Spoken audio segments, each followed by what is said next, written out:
يا أيها الذين آمنوا قوا أنفسكم وأهليكم نارا وقودها الناس والحجارة عليها ملائكة غلاظ شداد لا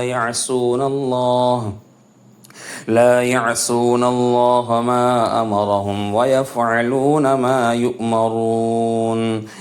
اے ایمان والو، اپنے آپ کو اور اپنے گھر والوں کو اس آگ سے بچاؤ جس کا ایندھن انسان اور پتھر ہے، اس پر سخت مزاج اور زبردست فرشتے متعین ہے۔ اللہ ان کو جو کچھ حکم فرماتے ہیں وہ اس کی نافرمانی نہیں کرتے، اور ان کو جو حکم دیا جاتا ہے اسی کو بجا لاتے ہیں۔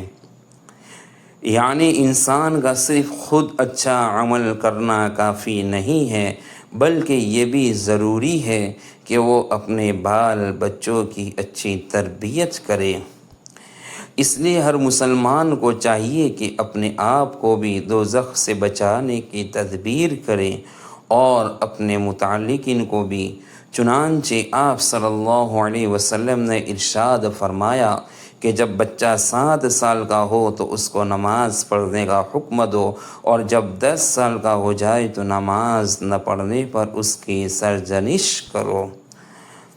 آپ صلی اللہ علیہ وسلم نے اس سلسلے میں بنیادی بات فرمائی کہ تم میں سے ہر شخص اپنے زیر اثر لوگوں کے بارے میں جواب دہ ہے، کلکم مسئول عن رعیتی۔